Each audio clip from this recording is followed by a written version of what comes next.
Grace and peace, everybody.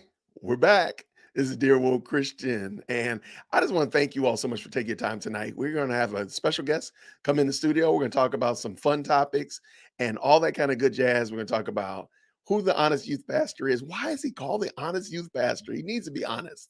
But besides that, who's the honest youth pastor? What in the world possessed him to do this Mike Todd video essay?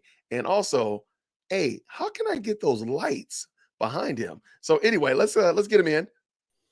Mike is in the building. How are you, friend? Hey, I'm good. How are you? Thanks for having Quite me on. well. I appreciate it. Good to see you, Mike. All right, so let's get all the housekeeping out of the way. Yes. Who in the world is the honest youth pastor? Let's go. Gotcha. So the Honest Youth Pastor is me. I am the Honest Youth Pastor. My name is Michael, and I post me on Instagram. I post memes and some of the Twitter posts that I make, and some things that hopefully start conversations. And then over on YouTube, I basically do sermon reviews, reaction videos, and then I have a couple people on. You've been on some of those Tuesday night live streams, and we just kind of talk about some stuff. So it's kind of a mixed bag of things, but basically culture, Christianity, and sermons. That's kind of the general idea over there. So I love it. I love it. Now, I know the question people might ask. Are you really a pastor? I am ordained in the Wesleyan Church. Yes. Now, Oh. as far as like employed at my local church, they do pay me when I speak. I do help the pastor out once a month in speaking. I do Bible studies. We just got done actually with like 14, 15 weeks in church history. So like anything he needs help with, in addition to that once a month preaching, I help him out with that. But so I am ordained in the Wesleyan Church, though I am not technically on staff at my local church. I just kind of help him out. So I got you. Well, they need to keep you around because we know you're honest. So there we go. there you go. All right. There we go. All right. Where are you? Where are you from? I am in Indiana. Yeah. So gosh. if you know anything about Louisville, Kentucky, I'm like right over the river from Louisville, Kentucky there. So Got you. Okay. Yep. Now, do you know Richard Henry is in Louisville, Kentucky too? I think actually there's quite a few people that as I've started like getting into YouTube more than Instagram, I've realized that there's a lot of Kentucky people, a lot of Kentucky Christians online as well. I So, love it. yeah. Kentucky. Come on. Get Kentucky saved. I love it. Yeah. Y'all should do a meetup. I'm team Hey, meetup. there you Need go. to do Yeah. it. Okay. I saw that one you recently did. Yeah. That was a lot of fun. All right. We're going to talk about this video essay. Okay. So I called it a documentary, but you told me it was a video essay. What is a video essay? What is that? Okay, so I have a 16-year-old daughter, and apparently the hip term isn't documentary; it's a video essay. So I was just like picking her brain because I was like, hey, what do people your age watch? Like, what in the world? Like, help me figure out this whole YouTube thing. And so what's funny about it when her first reaction was like, hey, we don't. Like, I know we get criticized for short attention spans all the time, but I watch hour-and-a-half video essays all the time. They do. And I'm like, okay, you're gonna have to break that. Like, what is a video essay? She's like, well, one person for an hour and a half will talk about the history of the original Nintendo or The Sims or some random subject. Mm-hmm. And so, like, I was like, all right, I need you to send me like your top 3, like your best one. Send me that. Like, give me an example. And I watched it. And I was already doing some stuff like with Mike Todd in regards to like looking at some of his older sermons versus his newer sermons, kind of finding out where he came from. And I saw that and I'm like, that would be perfect for this. And so, yeah, I know you could call it a documentary, you could call it a video essay. For me, they're the same thing. It's just a different generation, different word, basically. I after looking into it, you and I talked earlier this week, and I looked into it. All I would say is like, yeah, this is a documentary is for my generation. Yeah. Video essay is for this current generation. The 16-year-old Jason would have saw what you did as Mike Todd, and we'll call that a documentary. And I think that, but the 16-year-old that is in my house, the Whitaker Talk Show, she called it a video essay. Yeah. What do you know? Exactly. So I didn't know that was a thing. But anyway, so yeah, my 16-year-old, as much as she may or may not like it, actually helped a lot with getting this idea. So. I love it. Well, hey, they come through in the clutch, man. They help us out. Yes, I love it. All right. So you decided to do this video essay. And by the way, let's just take a second and let's bring in said video essay. Hopefully I did that correctly. I did not. All right. So real quick, I want to make sure that we can all hear this because I did not test that part out. Well, for me, I think of Mike Todd's dynamic speaking. I think of his problematic sermons. I think of his leadership. I think of his theology. But I also think about how Transformation Church and Mike Todd were skyrocketed into celebrity status. But how did he get there? Now, the more I saw of him, the more videos I saw about him, and the more sermons I Shout out reviewed K-Dub. of him, the more these questions just kept coming up. Why does he structure his sermons the way that he does? Who taught him to preach? What stream of theology is behind his interpretation? And how did Transformation Church even become Transformation Church in the first place? Well, because All right, I'm gonna just stop right there. That was outstanding. I want to give you credit because your music and your transitions and all of that are just top shelf. Okay, how long did it take you to do that? the editing probably took 3 days. Probably Wow. by the time, so just so everybody is not confused about this, because apparently people think I do this full time. I don't. I have 40 to 50 hour work week every week just outside the house, and I have Yeah, a yeah. family. So like you gotta kind of. So there were 3 days straight that I basically get home. I look at my wife and say, I've got to go work on this Mike Todd thing, and basically I disappear from the time I got home until the time we went to bed working on it. So it took about 3 days, probably 15 hours or so just to get the editing done, because I didn't want to put something out which is why I didn't put like a date on it, like, hey, this is releasing, because Right. until I was done, because I wanted it to be quality. And so there were a Sure. lot of for example, the patrons that I have in the Patreon group, I kind of bounce a lot of ideas off of them. So I put they got a lot of the rough cuts very early on, and they offered a lot of very good constructive feedback. Also, they Carlos from the patrons, he actually came up with the whole thumbnail and everything, so I want to give him credit for that because it was bomb. And so they That was helped a good. lot in sort of the first steps of this. I was like, is this good? And they're like, maybe this. I was like, all right, cool, I'll go work on that. So it was they were a huge help in kind of getting that off the ground and getting to what you saw there. So Oh, I loved it. I loved it. So you did do a little bit of collaborating, if you will, with yeah. your Patreon group. Did you do the script first? Did you look for the Yes. clips first? No. What was So your drive? yeah, so this all started as me really just looking into Mike Todd. And by looking into Mike Todd, I thought I just wanted to see how because if you guys know anything about my channel, I do sermon reviews every single week, and Mhm. it's intriguing to me how people's sermons develop. Like my sermons from 15 years ago are not at all built the same way they are now. And so I wanted to see like, hey, how old of sermons can I find on Todd? So I'd go all the way back on the Transformation website, and then I watched through all of those. And there is a difference, by the way. I abandoned that whole thing when I made the video essay, but the point is there is a difference. And but then I started getting even more curious. So basically I found out all the history about it that I wanted to. I built the story, wrote the script, recorded the script first, and then pieced everything together on top, all the clips and the music on top of that. Oh, I love um it. Okay. so yeah, there's a whole, if anybody's interested, like I'll save you a ton of time. Do that first. Do the history, write the script, then care about the editing. Any other direction is going to it's going to be frustrating to you. So that is the best mode of operation there. So All right. So make sure you do your research, write your script, voice your script, yeah. then do your Yeah, video. Okay. I don't like it. don't just read the script off either. I had to re-record the Oh my whole thing gosh. after I sent it to the Patreons. They're like, okay, so the video's good, but you sound monotone. I was like, I gotta re-record this whole thing. So then I had to go back and record the whole thing and kind of shift the video back and forth a little bit. But yeah, don't just read it. Like give it some, and you can tell too. I get when you listen to it, or at least I can.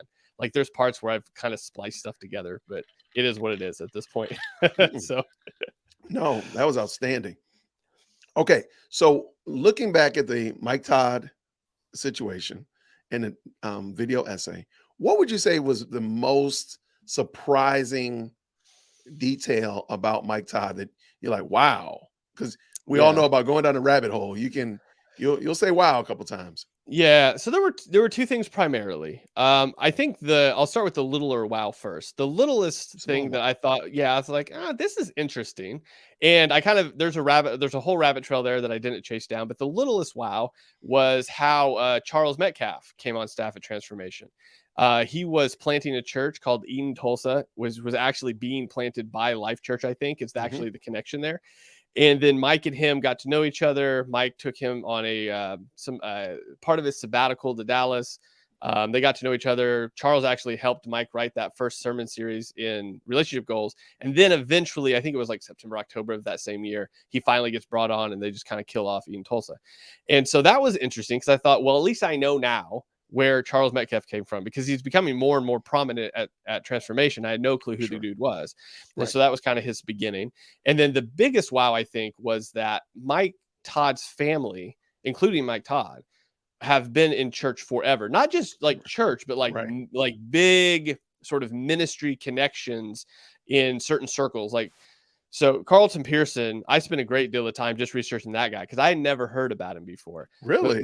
Okay. But no, but not from my circles. My I got circles, you. I had never heard of the guy, and I was really surprised at like how big he was, and the turn that he took into heresy was like I didn't see that coming. So I'm discovering all of this as I'm learning about him, and I'm having fun just doing it, and I'm just like, man, this is crazy. And then what was even crazier is that Mike Todd put him in a pastor appreciation post like a Yeah. decade after the guy's been Sure did. declared a heretic. Yep. And I'm just like, what in the world is happening? So that was the biggest wow, is like just his connections, that it's not like he was some youth group kid that got saved and then just got involved in church and eventually kind of got in the right, he was in the right place, right time.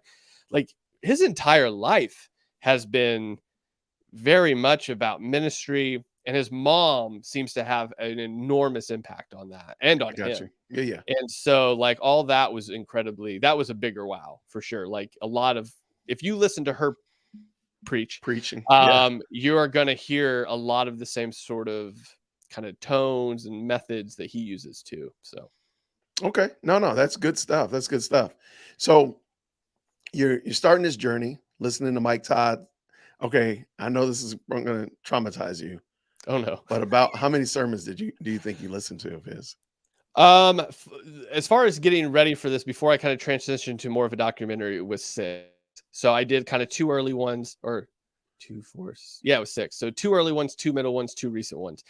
And so, and that just includes for this. I've I listened to got you. quite a few outside of this. And so, it was an interesting journey in that regard. He did not used to be as polished. He's definitely become a lot more polished in his Delivery. intros. His Right. intros have gotten way, I don't know if I'd call them better, but way more catchy than they used to be. He used to be a lot more nervous when he started preaching, oddly enough. But Interesting. yeah. Do you notice that most of his sermon series are these uber 20-part colossals, or are About they about midway through, they seem to be. So like if you go all the way back, which there's some that they've obviously taken down. There's actually quite a few that is right, pretty right. clear they've taken down, and I don't know why, but they're gone. But the ones that are still accessible from all the way back, um, I think the furthest one back you can get to is like 2014. So it's 2 years after he took over. Okay. He does like not even all of them are still up, but the few that you can get are series through like books of the Bible. And so Okay. they're not that they're necessarily expositional in nature, but it's very much more structured, not about topics, more about the people. And so that was really interesting. Like I said, I didn't include any of that because by the time I kind of built the story out, I kind of knew where I was wanting to go. But it was interesting to see. Now you're still going to have this if you go, and I would encourage. I think it was really interesting. I encourage people to go back and just listen to a couple. You're going to kind of hear the same sort of things in regards to God told me this, God told me that. But it's just so interesting that he took over the church, and you can kind of tell I don't know if it's because he took over the church and there was some problems early on in Transformation Church, like 2002 to 2017, 16, it seems like. Okay. And so he seems a little more timid, a little more nervous. And some of that, and we didn't really go into the film, but some of that seems to be, because I can never really find anybody that was talking about it anywhere except Mike Todd. It seems to be he had some transitions in staffing, and they had some budget issues big time.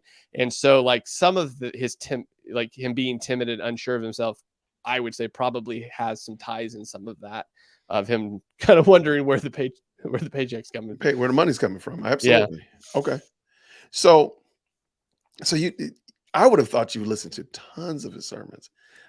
I know No, I it's probably a total of I'd say at this point it's probably a total of 20 overall, just on all of really, it. But I most got of you. them have been more Okay. recent sermons. Yeah. I got you. I got you. So looking at Transformation Church, Transformation Church, it just seems like every quarter something happens, every 2 months something happens there that just jettisons them out into the mainstream, whether it be Yeah. in spitting on people or not being able to understand what homosexuality is. And of course, the Easter sermon to actually, if you watch my channel, I found an Easter sermon that's actually worse than that one. Um, That's believable. Yeah. Right. I don't know if that's a goal of somebody's, but it's actually worse than the Mike Todd one. But Hmm. did you find that there was like a trend like that? That it seems like every so often it just and also, do you think it was these things are intentional? How does Um, that? no, I don't think they're intentional, and the only reason I say that is because he doesn't seem so. In the video, there's a interview he's doing with Rich from View Yep. Church, Yep. and he talks about when the youth group gets really big. That's when, like, it was 500 kids that he started to finally plan and prep. Yet he also is just doing like a promo video, and he talks about how he literally wrote the sermon for relationship goals the weekend before he gave, or the weekend of when he gave it. Yep. And so it's a matter of like, I don't think it's planned. I really think that he has a general idea of what he wants to say, and he Okay. kind of just goes with the flow. And he really like I can say this with like 99.9% certainty, just watching everything I watch. He is incredibly confident that God is talking to him, and they have two-way conversations. And so in the middle of a sermon, I mean, Yep. there's a lot of sermons you'll watch where he'll be like, God's telling me now actually, it's the Holy Spirit. It's always the Holy Spirit is telling me to tell you this, or is saying like going in this point. And so I don't think he prepares that much, because he really does believe that he needs like a general gist of a sermon, and then the Holy Spirit's going to give him the rest of it. And Wow. then some of him sort of leaks out sometimes into some of this. And so you get kind of what you get there. And I could be totally wrong, but that's the gist of what I kind of get from what I've watched of him. And I don't think it's planned, but it didn't seem to happen a lot until they kind of got propelled into prominence after relationship goals. Now, it may have happened before, but Okay. nobody was watching, and the people that were didn't care. So they're just like, oh, that happens all the time. Why are you upset? Like they just had more eyeballs on them after the relationship goals thing. And so um it very well may have, but I didn't catch anything like that. But I'd say but there's so many sermons missing that it would be so hard to tell. I mean, basically from 2012 to 2017, you have very little to draw from, because so many of them are gone. And Really. so it's just kind of like, okay, I don't know. Yeah, I mean, there's a lot that are missing. Okay. Or at least I didn't do like a calendar check, but it definitely seems like there's a ton missing compared to what is actually available from that point on. So, Okay. I can accept that. There are a couple of questions. I have more questions for you. okay. Right. Tell me about your coffee cup collection. Yes. Little does anybody know that you actually have a coffee. Is it coffee cup or mug Oh, it's a mug. collection? I'm sorry. It's a mug. Okay. It's probably No, different. okay. So you walk around with a cup that does not have a lid. Am I Exactly. correct? That is Okay. correct. Do you drive in your car with it? No, no, no, no, Okay. no. I see No, that's people all just the that. time with that. I'm like, how are you walking around with a cup with no like a That's bona fide coffee cup? 100% my Mug. mother-in-law though. She'll take like glass size cups of coffee with her places all the time. Oh. So yeah, Oh, okay. I All don't do right. that, but yeah, she Okay. does. All right. So, all right. I know you're going to answer this later. Before the interview is over, I want to know who is next. Do you want to save this for later or? We can And do it now. That's okay. fine. All Yeah. right. Who's next? So just so everybody knows, I actually was going down a totally different path until I talked to Jason here. And then my It's mind, my fault. my mind was somewhat sold on the idea. So next will be Andy Stanley. And Andy Stanley. I don't know when that will be though. Cause the Mike Todd thing took 4 weeks to get everything together and put together and edited. And so it really depends on, I've done some, actually, I listened to like 3 or 4 interviews today that he's given. So I kind of got a good start. But Monday, I'm going to really start diving in. So we'll kind of see how long that takes to put together. So, yeah. I got you. All right, cool. Anti-Stanley week, part 2. Yeah. I love it. All right. That's what I called my first foray into Andy Stanley. I call it Anti-Stanley week. All right. What was the most surprising thing that you learned during your research for the video? You kind of explained that, but was Yeah. anything else? No, I mean, really, those were the 2 things. I think everything else I kind of knew about him. I didn't know anything about his past. So, I mean, really, anything after he took over, I kind of knew, except the Charles Metcalf thing. Everything else I kind of knew. It was basically just his formative years. I guess the only thing I could add, if we're going to add something, is that he has always done things top tier in regards to like media stuff. If you can still actually find, if you search on Facebook or on YouTube, SoFly Youth Group, you're going to see some promo stuff. I didn't include any of it. I should have probably, but some of his promo stuff is really good. Like, I mean, you can tell it's like early 2000, like mid 2000 stuff, in regards to like iMovie quality. But as far as like, they put a lot of work into it. He did I mean, for what he was working with, it was pretty good quality. So there's a whole spoken word thing on there. It's got a couple thousand views of him doing like this spoken word thing. So okay, I love it. One more question from Future, and you kind of mentioned this. When can we expect the next video from him like this, and who will be the subject? Yeah, I have no idea the time. They take a lot. I don't know if I can communicate this effectively, but there's so much mental energy placed into kind of trying to remember and write down and build the story part. That was really unexpected for me. I found myself thinking about Mike Todd far more than it was unhealthy, as far as like constantly going, oh, this piece needs to go here. Oh, this piece needs to go here. Oh yeah, I'm still playing with you kids. I'm sorry. I'm thinking about some random person you've never heard of before. Yeah. So it's like, it just continually goes through your head. And so there's a lot of mental energy involved in it. So hopefully it'll be, I'd say 5-6 weeks is my goal, but we'll see if we get there. So yeah, and this is the truth. This is the truth of it. There are decades of information to go through, and actually, there's a lot of information about Andy Stanley, not only on YouTube but just in Christendom and as a whole. So you don't have to worry about a lot of it being scrubbed. And North Point doesn't scrub a lot of their stuff, even though they do scrub some things, but they don't scrub a lot of it. Yeah, So I think the hardest part, because as people have mentioned, there's a lot of information, is really trying to narrow down and get the story and just have a nice, a cohesive storyline. That will probably be with as much information that's available. So we'll see. yeah. All right. So the next question from Willie Doc, question for Honest Youth Pastor. Did you come across reasons why his parents were not named executive pastors and why Mike Todd was? I did notice that. Yes. Yeah. So it seemed like they're still to this day very involved in the gap standards thing. They do those programs everywhere. To this day, they still do gap standards, which is like they'll come to your church and teach you how to prophetically pray and be engaged with the next generation. And so it seems like whenever Transformation Church and Spirit and Life Church come together, well, actually, it wasn't Transformation Church at the time, but it was when those two churches joined together.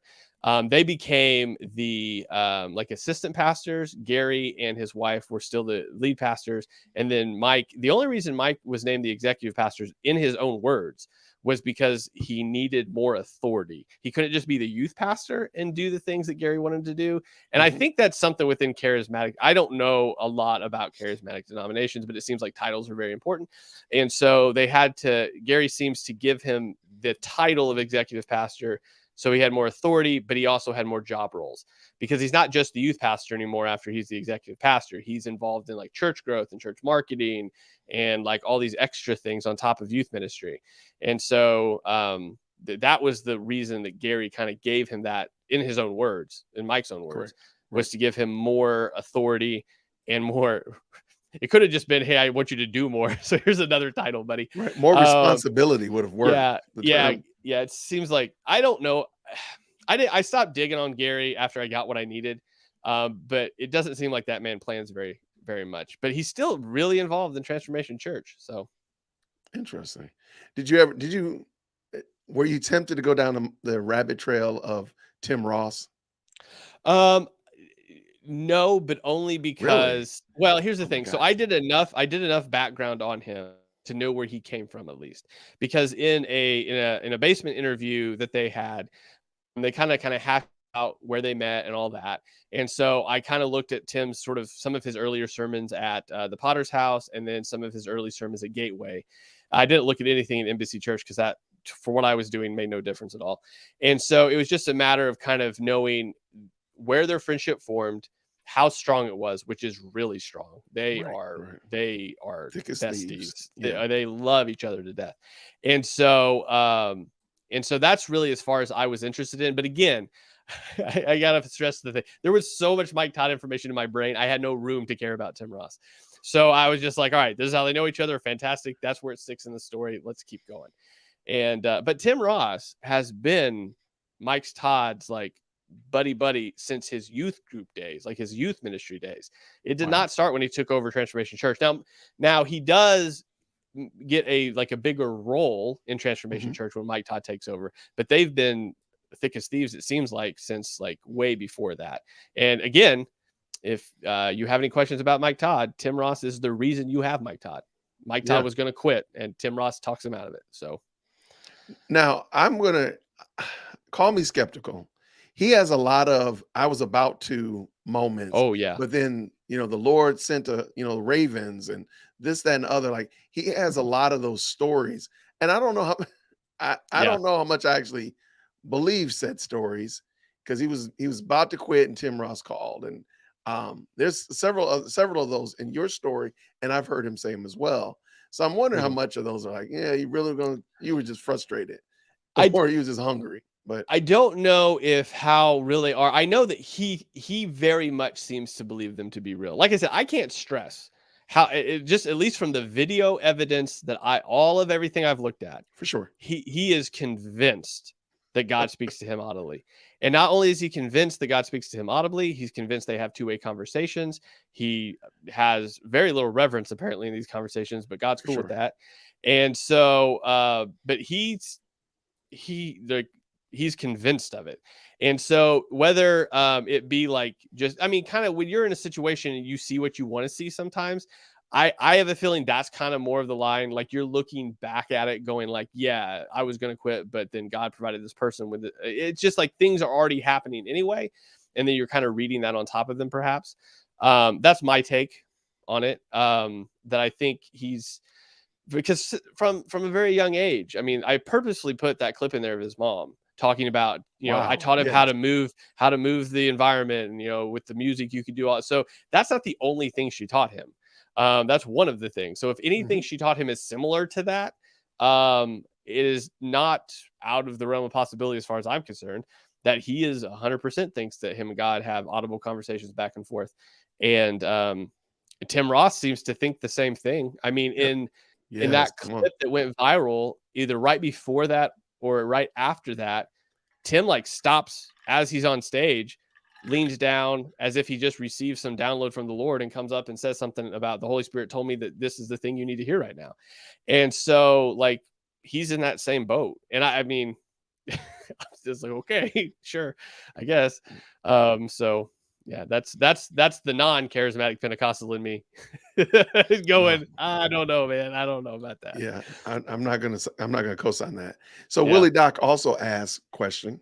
I have close friends who came out of Oral Roberts University, which is, if you haven't Hmm. seen the video, Oral Roberts University really is key in the start of this. Hmm. What conclusions should we draw from the teachings stemming from ORU with these ministries? Great question, Willie. Yeah, I think because I did have a few people in the comment section. They're like, "I go there, and it's not that bad." So, I think as much as anything does. I mean, so for example, I graduated from Indiana Wesleyan University, right? And there's Excellent. guys that I know that are solid as a rock, 100%. And then I know there's guys that have literally went apostate within the last 10 years. We all came from the same spot, and so it's a matter of like giving a little. I mean, the reason I included that was just because of how many people connected to him come from there. Not only connected to him, but just kind of running in his circles. And Yes. so for me, maybe I went a little too hard on the gas on that opening in regards to them, but We'll it let you does know what you think. play a predominant role in regards to kind of definitely the name it, claim it, speak it out, the sort of mentality that For Todd sure. seems to have. Yeah. What denomination is Transformation Church? Is it a non-denominational? They're non-denominational. They don't have Interesting. any affiliation whatsoever. But again, the best you could get is probably with like other churches, who are their oversight pastors, something like that. And I mean, if you're making those connections to Gary McIntosh and Tim Ross and whatnot, it's charismatic Pentecostal. I mean, that's his mom and dad for sure. For So, sure. Yeah. I got you. All right, real quick. We got a couple more little I just want to pull this up because this is really well done. And let me get Willie Doc out of the way. Let's bring us back in. All right, let's check out a little bit more of this here. I'm curious, and because my curiosity led me down a rabbit hole, I want to share with you what I found. So even though Michael Todd took over as lead pastor of Transformation Church in February of 2015, to get to the bottom of all of these questions, we actually have to go back nearly 50 years in Tulsa, Oklahoma. Not just to the creation of Transformation Church, not just to the founding of Transformation Church, not even to his parents, but all the way back to a university that's in Tulsa, Oklahoma, only 6 miles north of Transformation Church's current location. That university is Oral Roberts University. To the uninitiated, tell me, filling an education. oh, This concept emphasized the importance of addressing the spiritual. To the physical, uninitiated, and tell us about Oral Roberts University. Give us a skinny. And Willie Doc said no, he thinks it was important that you mentioned that, by the way. Okay, cool. So Oral Roberts University, the very quick version is Oral Roberts was a Pentecostal charismatic evangelist in the 40s and 50s that had huge tent meetings that people would come to all around, and he would do a sermon-esque. I actually did a sermon review on him, but I think it was sort of edited, the one I even did it on, but it was hard to tell. But he was very much into if you have enough faith and you believe, God will heal you. And not only that, he's not the inventor of the prosperity gospel, but his notoriety 100% kind of gave him like a big audience to say that to. And so apparently at the end of all of his tent revival meetings, he'd have a huge line of people that would come up and he would lay hands on them. And For sure. like, there's so many that I watched. There's this one little boy, he can't see, and Oral Roberts is praying for him. And then he literally just shoves his thumbs in his eyes. And he's like, sorry, son, the Holy Spirit nudged me. And I'm like, I don't think that's what happened, but cool. And so, and then he starts, he's like, how many fingers, son? And the boy's like, 2. And he keeps going. And he's like, the Lord has healed you. And he walks off. And so I'm just like, I don't, off the stage. If you poke me in the eyes, I don't know if I'm going to be able to see numbers, but this kid apparently did. But the point is, I'd be really, as a side note, I'd be incredibly interested to like find out those people's names and see if I could find them today. Oh, for sure. It's 100% within the possibility, especially the kids are still alive. And so anyway, so Oral Roberts, after his huge success there, goes on to form Oral Roberts University because he thinks that obviously all secular universities are terrible and they're not, they're going to indoctrinate you, which, I mean, that technically wasn't too wrong there. And so he decides to start his own, and he wants to bring in his sort of flavor of biblical teaching and understanding in with like a higher educational idea. Because if you don't know anything about charismatic Pentecostalism in general, higher education until Oral Roberts was very much looked down upon. Like you would lose your anointing if you went to college because they're going to, teach you things that, made you lose your anointing. And so Oral Roberts was like a breath of fresh air to that movement because it gave them a place to go to higher education that was acceptable. Mm-hmm. And so you go there and it is like, you can't separate Oral Roberts and his belief system and his teaching from the university. Now it's from my understanding, it's toned down quite a bit now, but in the early days when he was there, I mean, he was the mentor of Carlton Pearson. He had a huge influence. I mean, Kenneth Copeland loves the guy, memorializes him. Yes. And then you had Monroe, that guy was really tight with him. And so like this initiation class of like 74 or so, like they all had contact with him and they all were very highly influenced by him. And so they go out as basically little disciples of Mhm. Oral Roberts, and to their credit, are incredibly successful. And basically take what he did and in some forms repeat it again, but they're taking his theology And spread along it with again. that. Yeah. I got you. All right, so we got a couple questions. I'm gonna go with this one first. Willie Doc says, "Oh, this is for me. Would be awesome to get Virgil Walker's perspective since he came out of Tulsa and Todd affiliated ministries." You Hmm. know what? I will look into that. Thank you so much. That's a great idea. I I didn't kind of know that. forgot that he was from Tulsa, but now I do remember that. But this one is for you, HYP. Does HYP have any favorite docu-series or documentaries? Please forgive me. Where did you get your inspiration or ideas for how this video was edited and styled, etc.? Which I think I'm not going too far to say that it was excellent. So where did you get that from? Um, so to be honest with you, I don't know. I've been editing videos for years. I Okay. mean, for I remember when we were in college, I got one of the original like iMac computers, and until my kids were born, well, especially until my daughter was born, like that's all I did all the time. I'd work, come home, edit videos, put them up, and so I don't know if I have like a source of inspiration to it. Like I kind of knew in my head the flavor I wanted it to have. For sure. I can't tell you where that came from though, to be quite frank with you. It just sort of was like, all right, this is the feel I wanted to have. And again, I watch so much YouTube. I'm sure it was sort of bits and pieces of everything that come into play. Now, as far as favorite documentaries, I don't have time to watch television, so I don't really have any. So, aside from what I'm listening to on YouTube and things like that, that's the only place I can think maybe it came from. But I don't honestly know. It just sort of came together that way. No, that's cool. That's cool. All right. Great question, future. Thanks so much. All right, let's put this back in here. This time we're gonna do it correctly. All right, let's good old Mr. Oral Roberts. And a 12-person leadership team built off of that, while at the same time teaching high school and college students the importance of tithing so that he can fund the program and pay staff. Gary McIntosh sees that the church seems to have two completely different cultures. One, a student-driven one that Mike has from SoFly, and an adult one that meets on Sunday mornings. And he wants to bring those two things together. But in order to do so, Gary has to give Mike more authority. And Oh, Mike here's the becomes the authority. executive pastor of Transformation Church, a role in which Mike oversees the day-to-day operations of the church, the ministry, and Gary preaches the main services. That is until Gary has a heart attack and is out for 8 months. For 8 months, Mike Todd is thrown headfirst into leading the church, preaching the I love sermons, this clip. leading the small groups, and doing the daily duties Yeah. that a pastor does until Gary is able to return. I think this is a good place to note that Mike Todd has no official degree in biblical studies. But Mike does account this time as being his quote-unquote seminary in which he learned how to do the things that a pastor does. And so people ask me, did you go to seminary? I said, yep. For 8 months, I preached 4 different messages every week to 4 different crowds of people. Wow. So on Sunday morning, I preached to this older, traditional group of people. On Sunday night, these unsaved, horny youth. And then on Wednesday night, I preached to the people who wanted to go deep in God. And then on Saturday, we had an internship, and I had to teach at that for 8 months every week. There you go.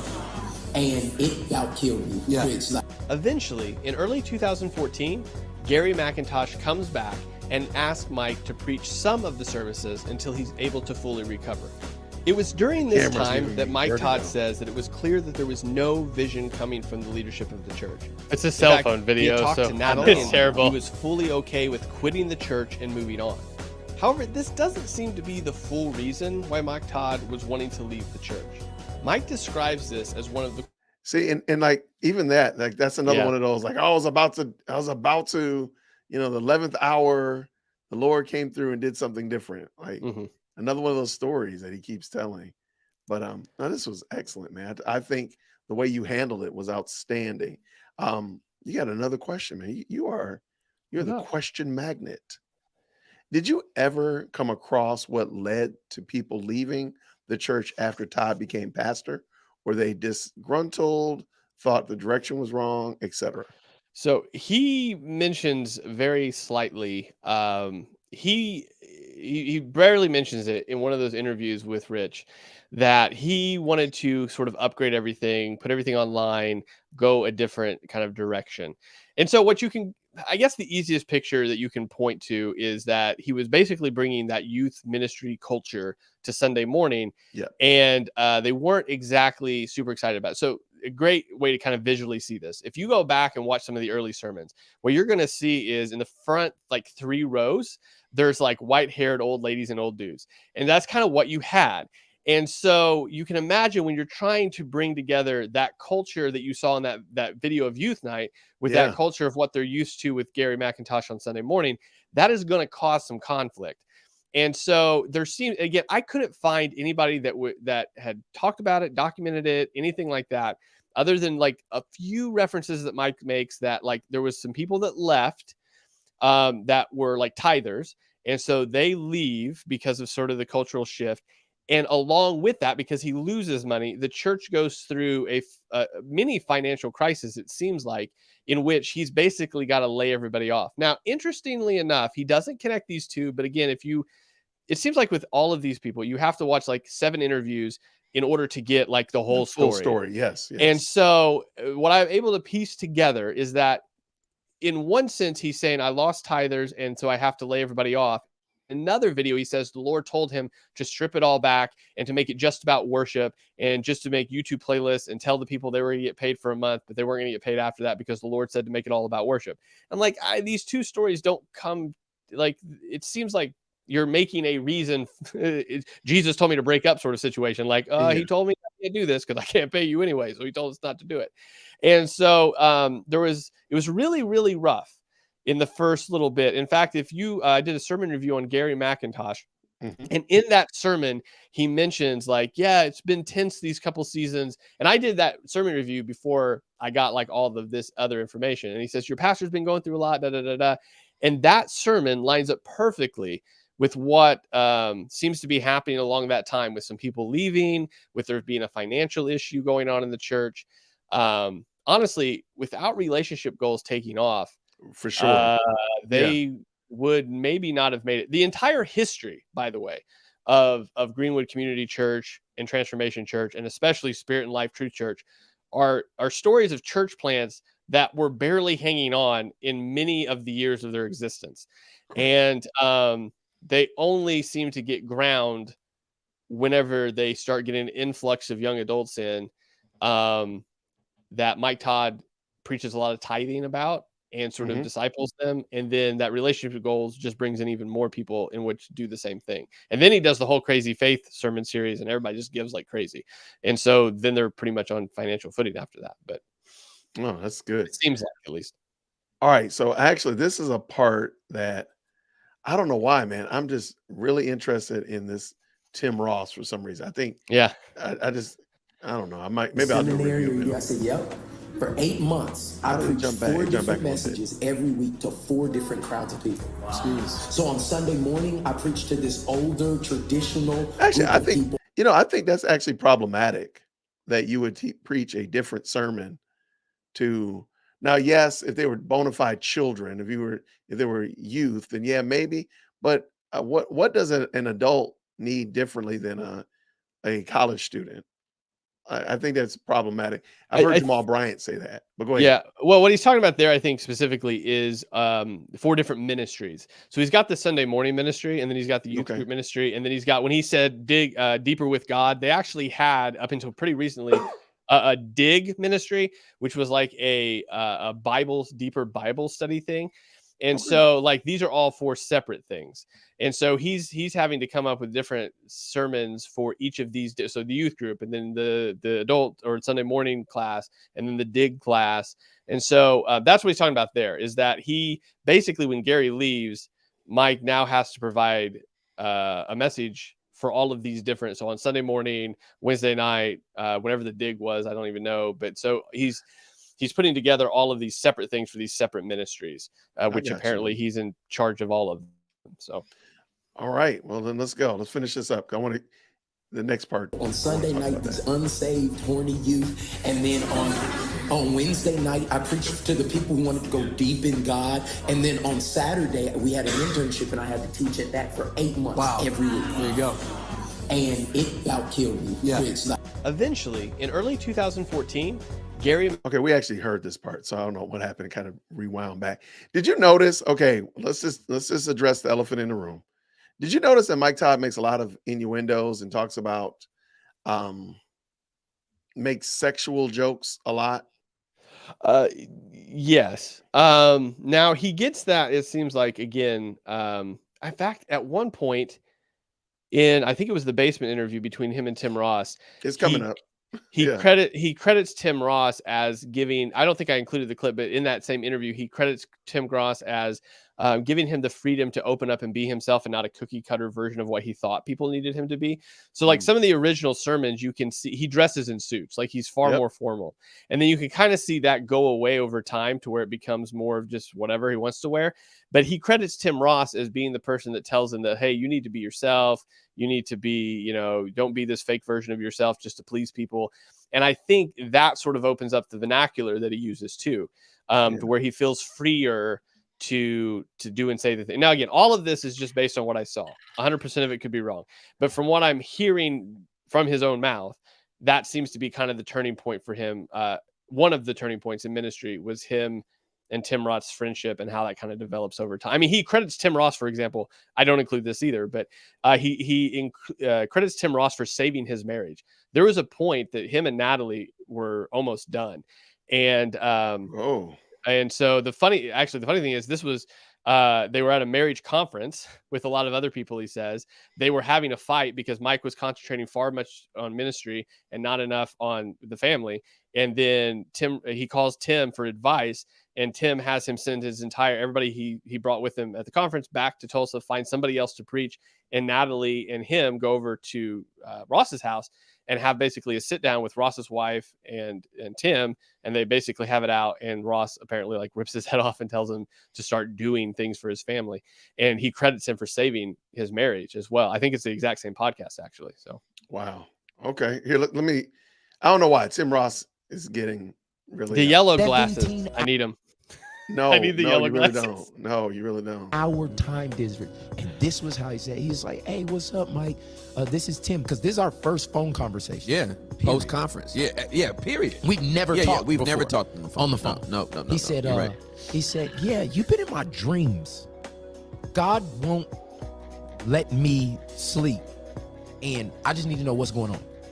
And that was the exact day I told my wife, I'm done with ministry. Mike Todd says that no one would even know who he was today if it was not for the intervention of Tim Ross calling him that day. He equates his friendship with Tim Ross as saving his ministry. Nobody would know Mike Todd. Nobody would know if Tim Ross would not have called me from Australia on that day at that time, I might have committed ministry suicide. And their relationship has only grown in depth and strength since.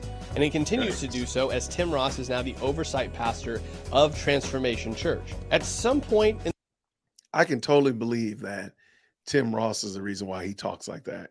Because I was a little gobsmacked with how Tim Ross speaks.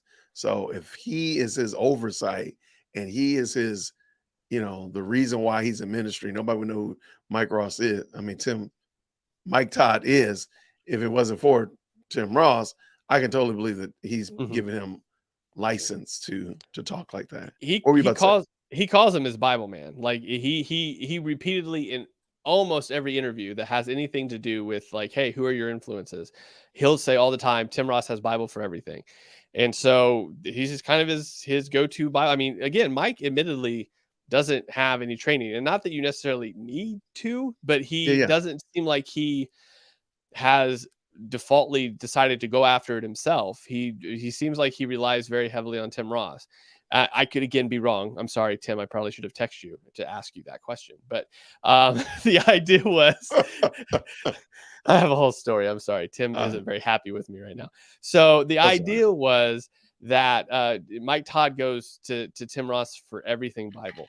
And so he's kind of his inspiration outside of his mom. Tim Ross is like, it seems to be the guy that he goes to for everything. And if he can't preach, or if he feels like he shouldn't preach, like Tim Ross is up to bat, and he preaches transformation if Mike isn't there, doesn't, apparently is busy. Oh, well, actually, you kind of answered Willie's question. Look at that. Look how well you did that. Oh, look He at said, that. so other than his parents, who provided the most pastoral insight for Todd? And Mhm. is there any pastoral oversight for Todd today? You kind of answered that, but Yeah, here's the thing. Whenever I saw the Easter service, I already knew that Tim Ross was his oversight pastor, just from doing what I had already made and done the research on.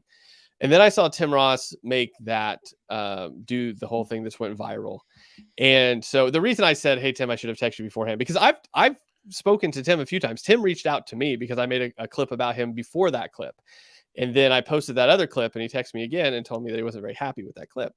And we had a little bit of back and forth where we were very open about the fact that we disagree on methodology and the approach to that.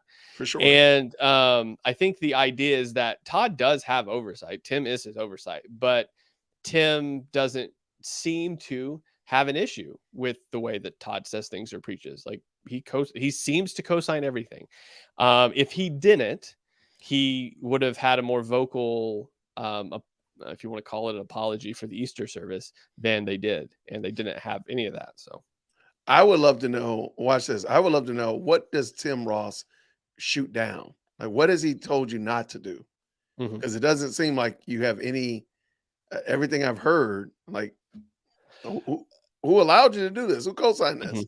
So I would love to know what Tim Ross, let's just say Tim Ross is like not a rubber stamp. He is Mhm. guillotining something. What do you guillotine, Tim? What is it? Well, and the only other people Mike is very, very clear. He did an interview with I forget what organization it was, but they asked him who tells him yes or no on things. And the only other person he mentioned was his family.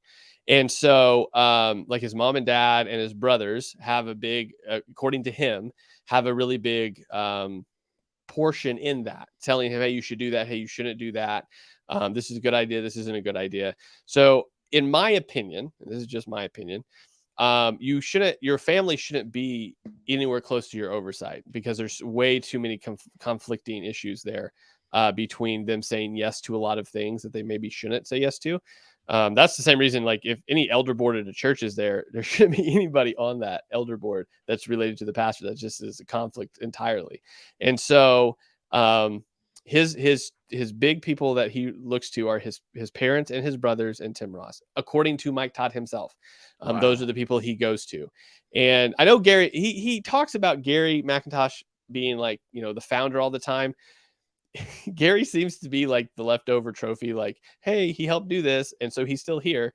But they don't seem to have, I mean, I could be totally wrong, but they don't, that kind of seems to be why Gary's still there. And then, I mean, he appreciates him, and he says that he was anointed when he started the church, but Gary doesn't preach a whole lot anymore. And Mike doesn't, sort of just brings him out at the 10 and 20 and 5-year reunions of Transformation Church as sort of like, hey, he started this, and that's why he's still here. And Charles Metcalf seems to be an influence as well, but he doesn't seem to be as nearly as influential as his parents and Tim Ross, though. So wow. Okay. All right. So here's something I didn't think about. Hey, HYP, did you ever find anything on the original Ransom Easter play? no, it's just the trailer. That's the only thing that's left on the site. You can go back. I forget what year it was. It's 5 or 6 years ago. There is an original trailer for a Ransom play that they did, which I found really interesting, because I was like, are you just like redoing the same thing with more money? Because that's what it seems like. Oh yeah, that's exactly. It seems like you're just recycling the same thing you've already done. So yeah, there's a trailer. If I was going to wipe stuff from the internet, I would have taken that off, because there's no reason for that to still be there. But it was, at least at the time when I was going through their old videos, there was a trailer for an old, it just is, you'll see her. There's this girl holding a diamond in a dress, and there's this devil-esque figure that's kind of coming after her. And was it a male devil though? Yes, it was. It was. Okay. Yeah, it was. It was just some foreboding Jedi-looking dude in a hoodie. So in a hoodie. They had less production value back in the day, so you can't. Production. So Mary asked, I know Mary just came in. Will you be doing another one on another false teacher? Mary, Honest Youth Pastor is going to be taking on one of my favorites, good old Auntie Stanley. That's right. So, but it's no time in the future. So just be patient. Yeah, So, it'll be 5 or 6 weeks easily.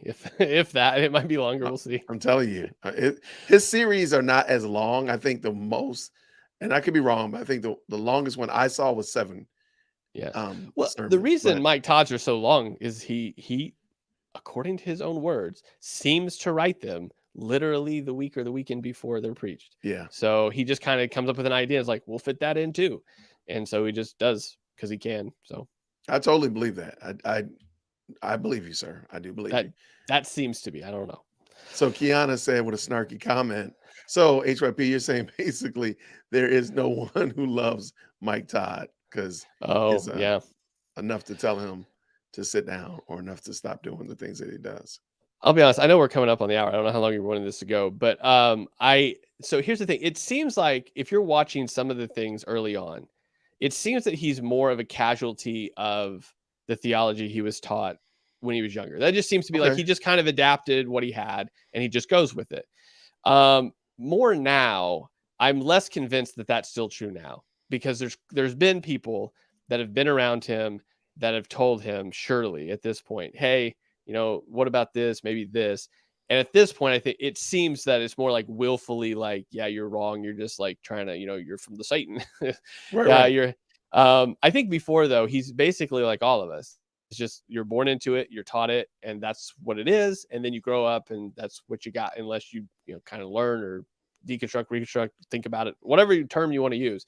For sure. But I think at this point, it's especially with people that he has like on his oversight team, and he clearly knows about the controversies. So it's not that he's dumb or ignorant to the idea that people have issues with him. Now it seems to be a much more willful, like, I don't want to hear that sort of thing. And I think you kind of get in that. It's very easy, I would say, in a position like him to get in an echo chamber like that, just because of, at this point, it's thousands of people's jobs that are on the line. For sure. And so if he switches it up, they all don't have a job anymore. So, but he would be honoring Christ. Okay. Yes. So I know I sent you some questions. This is a question right off the cuff. Your phone rings in 10 minutes and it's Mike Todd on the phone. Oh, wow. And he calls you and is like, hey, I saw you on Crazy Dear World Christians channel and I want to talk to you. What would you tell him if you had him on the phone? And let's just say, distractions apart and time. Yeah. You had the time. What would you tell him? I think before I told him anything, I would sort of ask him. I'm sorry. Yeah. Well, I'd try to pick his brain first, because I honestly don't know where he's at theologically. Like, what does he know? What does he doesn't know? It seems like he's picked everything up. So it would probably be a very long conversation about, okay, what is the gospel to you? Like, who is Jesus then? Like, what do you like? What do you do with the resurrection and the deity and the ascension and the coming again part? Like, what do you do with the gospel that sets people free and reconciles them to the Father? Because I don't see that from what you're preaching. And so I would really be interested in digging into that part with him. Just being like, all right, why do you come at things the way you do then? Because it seems to be lacking something, but maybe you don't think it is. And I think I would definitely parse that out. I think a lot more with him of, okay, I think you're coming from this position, but is that how you're seeing it or not? I think that would be more productive, because it's a matter of, I don't want to assume I know what's in his brain. And try to be like, because again, I said at the beginning, 15 years ago, talking to 15-year-old Michael would be a travesty. And so it would just be a matter of being like, all right, so, where are you at? Why do you think the things you do? Where did you get that? Hey, we're probably going to need to talk again. Can we set up a recurring meeting to get through some of this? Because there's just so much to unpack. For sure. I think that would be it. Just like, what's in your brain, and like, why do you come at things the way you do? So I got you. Okay. So afterwards, you saw that the infamous Tim Ross video. Yeah. Okay. And I don't know, did you watch the whole sermon? Did you watch the whole sermon by any chance? I'll be honest with you, I have not. I did not have time to do it. Okay, it's okay. I haven't. I've heard a variety of different perspectives on it. I've heard people that were incredibly charitable, and people that I think probably were more truthful about it. But yeah, I I haven't think I watched it. No. downloaded it. Maybe we'll do it after the show. But anyway, after that sermon, there was a particular little mantra. And so Yeah. Willie wants to know, after your video essay, do you know, do you now have bread in your pocket? Gotcha. I'll be honest with you. Apparently, if you do hit the algorithm, the ads do work. Apparently, there is enough. Actually, I think what we're going to do with the ad revenue is make another resource for. We have a couple resources we do, and that take a lot to develop. So I think I'm going to use some of that to make another resource. But there's a little bit of bread from YouTube. Apparently, if you hit the right, you got to get a lot of views. It's kind of ridiculous. But yeah. I don't think I'm going to sing the song because it's an earworm, and I'll be singing it all night long. And I will be mad at you. Yeah. I will be totally mad at you. No, we can totally, I would love to hear your thoughts on the actual sermon that came from. Because I looked at it, and I don't know if you traveled past the infamous stripper comment till about 20-30 seconds after Charles Metcalf comes up on stage. I saw the terrible freestyle. I felt so bad for that guy. I was like, bro, I want to hug you. You did not deserve that. That was terrible.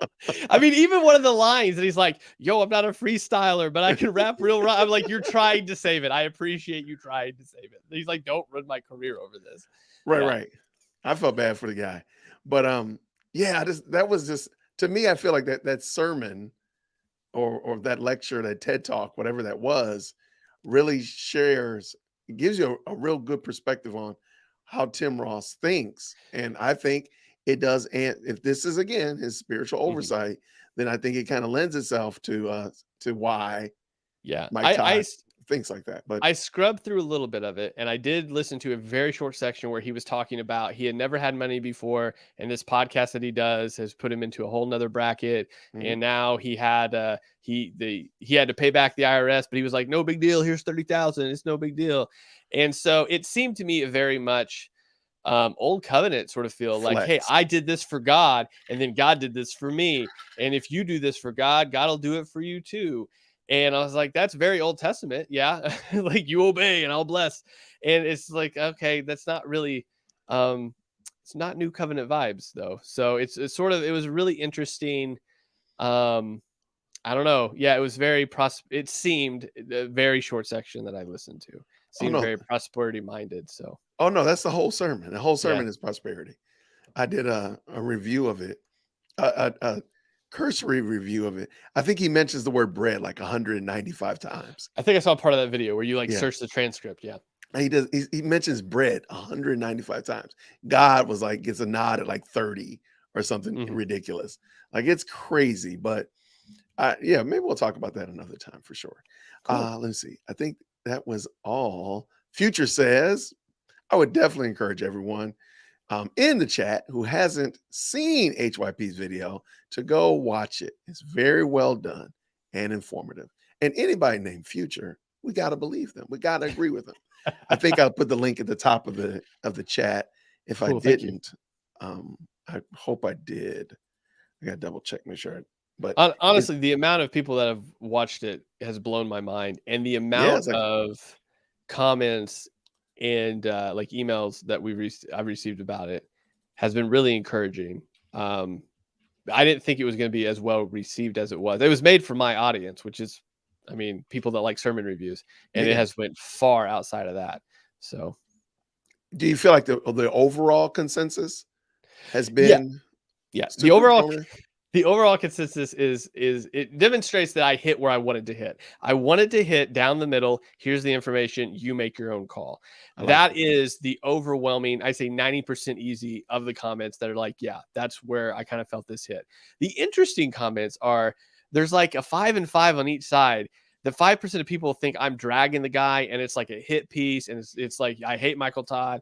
And then the other side is like, this is the best promo for him ever. Why you should take this down right now. Everybody's going to go follow him now. And I'm like, how do all of you watch the exact same video and are this like so divided on what the message was that was Right. in here. But yeah.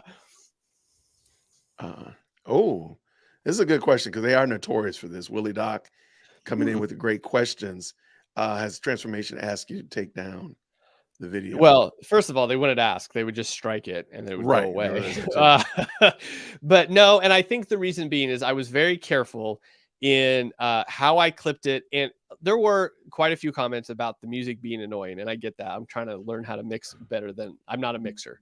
Guys, this Gotcha. was done during 3 days. Give me a break. So I thought it was fine, but okay. but some people didn't like the music. And so the reason I included it, though, obviously was for tone and kind of building tension and Yeah. whatnot and sort of setting that. But it was also because YouTube copyright rules are very specific.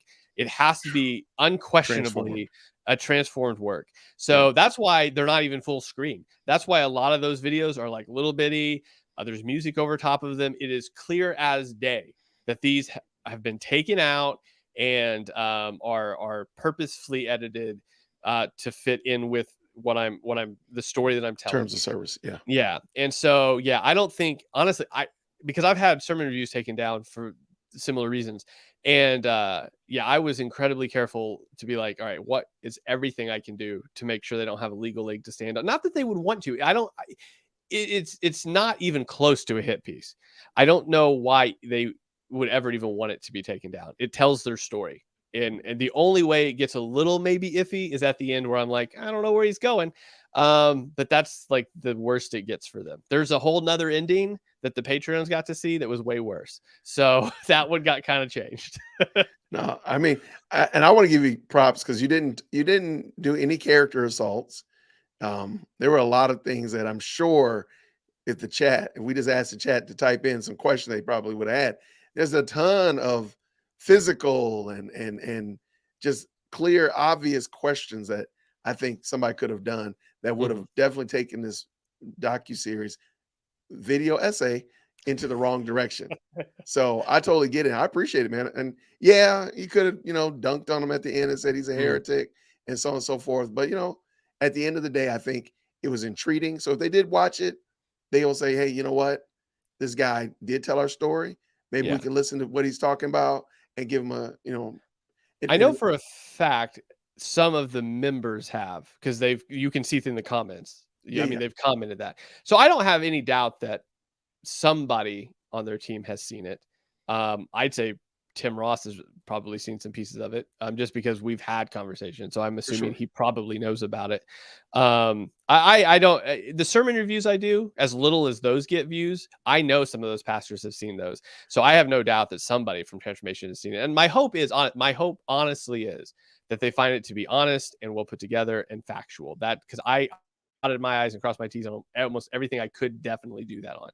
And so I don't know why they'd want it taken down, because it's not a hit piece. It's just here's all the information. So I got you. No, I thought it was excellent. I believe the overall consensus of the chat was that it was well done. If you have not seen Honest Youth Pastor's video essay on Mike Todd, because I keep wanting to say documentary too. yeah, Video essay on Mike Todd. 'Cause that's what all the cool kids say nowadays. yeah, that's a little Then, youngins. yeah, check it out. The link is pinned at the top. Check it out. Give him a little shout out and let him know that you support what he's doing over there. I believe that is it. Cool. I believe that. But no, besides the pending Andy Stanley review, anything else new coming up? I know you have a regular live stream on Tuesdays. What else? Yeah. Anything else going on? So every Tuesday we have a live stream from 7 to 8 p.m. Eastern Standard Time. Every Wednesday I have a podcast I release with my one of my childhood friends that's a pastor in North Dakota, called the Babbling Pastor Podcast. That is the least like thing, but really one of the more fun things that I do on this channel, just because I've known Rob forever. And then every Saturday is a new sermon review, and that's sort of the flow of the channel. There's not a whole lot more I can fit on my plate at this point. So that's just kind of what we can do and what we do every single week, on that. So yeah, that's what you can expect every so often, as long as my brain can hold the information. These will keep coming. It just depends on how long it takes to do, but the normal flow is what I just mentioned. So No, I love it, man. Thank you so much. That was great. looking through, I believe we have them all solved, all the problems in the world solved. Thank y'all so much, Yes. everyone, for we didn't answer the question. I asked the question. I think we agree. Oh my gosh. What's going on? I I don't know even know if what that you're means. I don't know what that means. we'll talk about it offline. It's somebody online, and we'll talk about it in a second. But Okay. I think the overall consensus is that I should get me one of those lights back there. So You should. Really brightens up the place. Makes it look professional. It looks professional. Maybe you know what? I'm almost on the cusp of 10K subs. So what I'll do Hey, when I get 10K subs, we'll do some do something. moving some things around back there because I want to get a new bookcase anyway. So Yeah. that'll be my motivation. There you go. I love it. I love it. Maybe I'll move my flag over and put it right here. Oh, I can see it. All Yeah. right. That might be a thing. That might be a See, thing. YouTube maker struggles over here. You don't have no clue how long I've spent on this room, guys. It's an unmentionable amount of time. Yeah. I love it. I love it. Well, hey, Mike, thanks so much. Well, thanks for having me. Thanks so Appreciate much it. for following through on this Saturday evening. Tell your family thank you so much. Have a beautiful and wonderful Lord's Day on tomorrow. Everybody, thank you all for coming by on Yep. this evening as well, and the outstanding questions. If you're interested in the video essay that Mike has done, please check the pinned comment at the top of this video. It'll also be down in the description after this video is over and uploaded for you to check it out as well. I think you'll get a lot out of it. It's perfectly well done. It's well scripted and such like that. And I think you'll learn a lot about Mike Todd and Transformation Church and kind of understand where they came from, but and make your own decision. So I really appreciate it so much. Everybody, thank you so much for hanging out with us. And until next time, everybody, grace and peace. Take care. See ya.